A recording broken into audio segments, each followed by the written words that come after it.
I was talking with the children about heroes of the faith. Do you have heroes of the faith? I know I have many. I've always admired, for example, men like Eric Liddell or Jim Elliot, who lived out their faith in inspiring ways.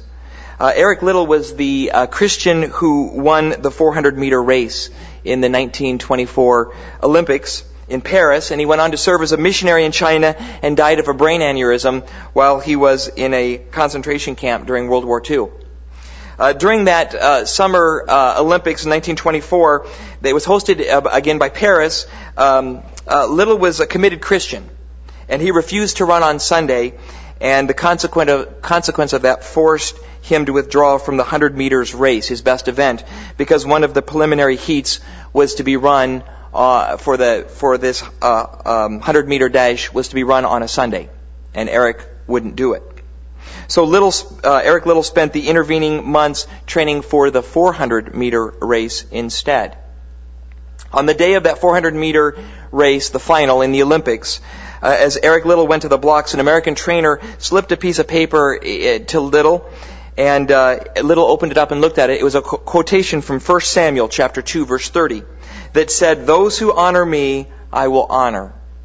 And Eric Liddell ran with that piece of paper in his hand, and he not only won the race and therefore won the gold medal, but he broke the world record at the time. Liddell's Olympic training and race and his religious convictions are depicted in the 1981 film Chariots of Fire. I encourage you to rent that. In 1943, as Eric Liddell served as a missionary in China, he was a prisoner in a camp during the war, and at the prison camp, he just continued to be a servant. He continued to serve others. He carried water to the elderly and cared for their needs. For the children, he taught Bible classes and science classes. He arranged games for the children to keep them occupied in this camp. One of Liddell's fellow prisoners after the war wrote a book about his experience in the war, and he talked about Eric Liddell. And he said, "Eric Liddell was the finest Christian gentleman it has been my pleasure to meet. In all my time in the camp, I never heard him say a bad word about anybody." And in Eric Liddell's last letter to his wife that he wrote on the day that he died, Eric Liddell talked about suffering a nervous breakdown at the camp because he was overworked. But in actuality, he was suffering from an inoperable brain tumor that killed him that day. Over 60 years after Eric Liddell's death, in 2008, just a couple of years ago, near the time that the Beijing Olympics occurred, the Chinese government revealed that Eric Liddell, back when he was a prisoner of war, was given the opportunity to leave the camp and go home. But instead, he gave his place to a pregnant woman. And up to then, his family didn't even know that he had had that opportunity and given it up. And they were surprised. And then martyred missionary Jim Elliot has been another hero of the faith for me. And I have to say again, I just found out this week as I was preparing for Edna Weibert's funeral that Edna Weibert hosted Jim Elliot in her home. Isn't that interesting? And Jim Elliot was a gifted speaker, and his family and friends wanted him to be a youth pastor in the United States. But Jim believed that God was calling him to reach an unreached people group in Ecuador. It was a dangerous mission, and Jim knew it was dangerous. And in his journal, Jim Elliot wrote about serving God in dangerous situations. And he said this, famous quote. Jim said, "He is no fool who gives up what he cannot keep to gain that which he cannot lose." And on January 8th, 1956, as Jim Elliot tried to meet with this unreached people group in Ecuador, he and 4 of his companions were killed. It's recorded in another movie that was made about a famous Christian. And that day, Jim gave up what he could not keep to gain what he could not lose.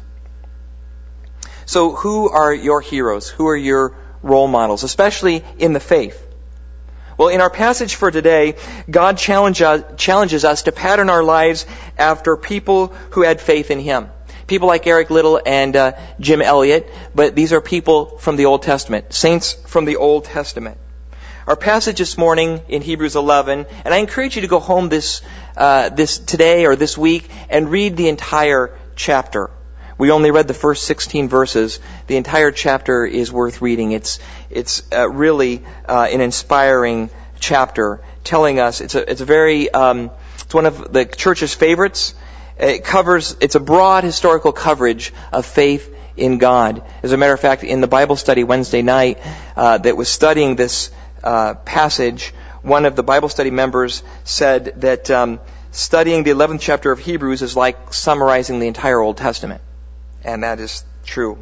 Hebrews 11 contains such heroes of faith as Abel and Enoch and Noah and Abraham and Isaac and Joseph and Jacob and Moses and Joshua and Rahab and Gideon and Samson and David and Samuel and the prophets. And that's not all of them that are covered in Hebrews chapter 11.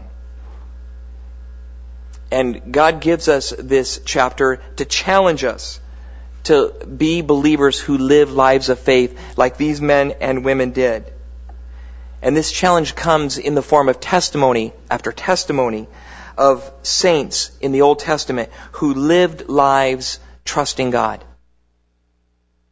Well, Hebrews 11 is called the Great Hall of Faith, but what is this faith that God is calling us to? Well, fortunately, God not only gives us names of people who were faithful, but in this chapter he describes what biblical faith is, what faith in him is. And we're going to look at that right now. So I would encourage you to find in your order of worship, in the very back on the bottom, you're going to find a very short sermon outline, a 5-point sermon outline. And God makes 5 points about what faith in him is in this passage. We're going to look at those now. The first aspect of faith listed on your sermon outline is this. Faith is believing God. It's believing. Believing is the word to write in the blank. Faith is believing God. God makes it clear in verse 1 of Hebrews chapter 11 that a very significant part of faith is believing God. The passage says that faith is being sure of what we hope for.